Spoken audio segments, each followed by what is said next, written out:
Berapa banyak duit anda dah habis selama anda guna handphone? Mari sini saya kira.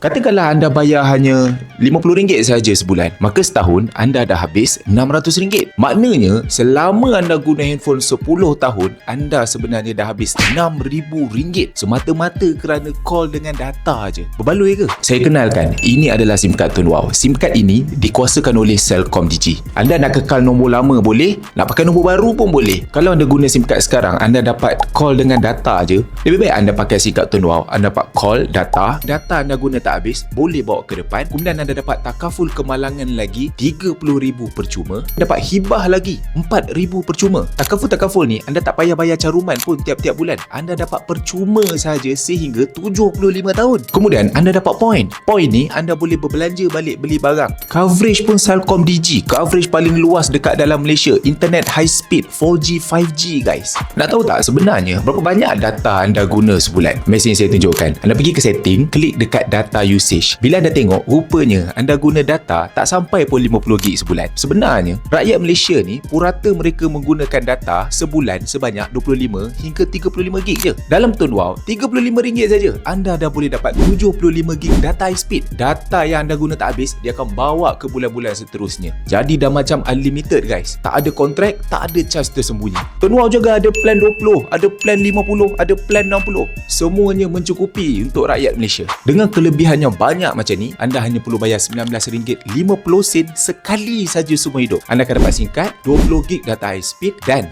RM30,000 takaful kemalangan percuma untuk anda sehingga umur 75 tahun. Kalau nak lagi diskaun, anda ambil siap dengan plan 35 sekali. Anda hanya perlu tambah RM30 je. So anda jimat RM5. Anda dapat data lebih banyak dan anda dapat percuma hibah RM4,000. Anda nak lagi jimat? Guna handphone free je lah. Anda perkenalkan SIM card ini kepada orang lain, maka anda akan dapat cashback 10%. Cuba anda pilih, anda terus bayar setiap bulan tapi anda dapat call dengan data je, ataupun anda bayar yang sama juga, anda dapat call dengan data tapi anda dapat extra data tak habis bawa ke depan, takaful kemalangan RM30,000, hibah RM4,000, point untuk belanja dan cashback seumur hidup. Mana yang anda pilih? SIM card sekarang ke ataupun SIM card Tun Wow? Cuba komen.